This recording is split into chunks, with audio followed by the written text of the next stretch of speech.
হায় আল্লাহ সমস্ত পরিবারদের, দানকারীদের পরিবারদের ছেলে মেয়েদেরকে মেধা যোগ্যতায় আগামী দিনে প্রতিষ্ঠিত করবেন আল্লাহ।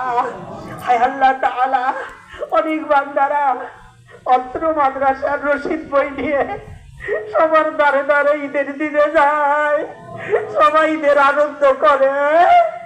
তারা তো নবীর পাগল হয়ে সবার দুয়ারে দুয়ারে যায়।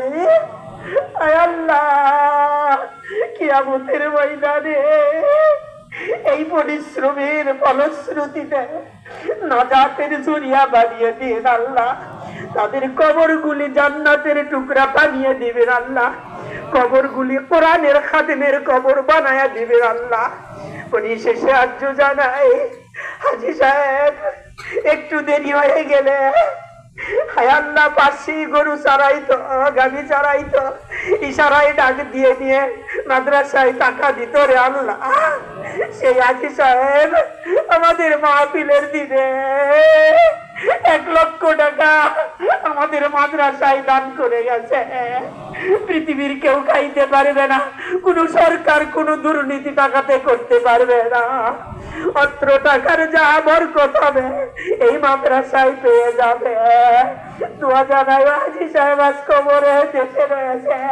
তার বাবা মা, দাদা দাদি, নানা নানি, ভাই বোন, ভগ্নিপতি, শ্বশুর শাশুড়ি যারা কবরে আছে হাজী সাহেবের সবার কবরে পৌঁছায় দিয়েন আল্লাহ।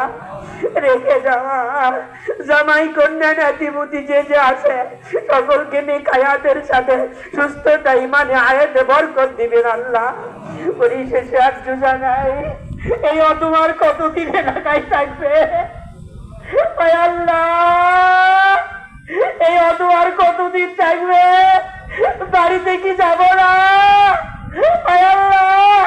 কলিদার সন্তানদেরকে দেখে এসে বারবার মন চাইছে। এই পরিবেশ কিয়ামত পর্যন্ত জারি রাখুন। আমাদের এফসিনে আমাদের চাইতে যোগ্যতা সম্পন্ন হাফেজ আলেমের খাদেম হিসেবে এলাকায় মঞ্জুর করে দিবেন আল্লাহ। আপনার কুদরতি কদমের দাবি আয় আল্লাহ আমাদের চাইতে দক্ষতা, যোগ্যতা, আমলিয়াত, পরহেজগারি, হাফেজকারী এই মাদ্রাসার জন্য শিক্ষক হিসেবে কবুল করবেন আল্লাহ। পরিশেষে আর্য জানাই, যতদিন এই আদমকে রাখছেন আয় আল্লাহ মান সম্মান ইজ্জতের সাথে রাখবেন আল্লাহ।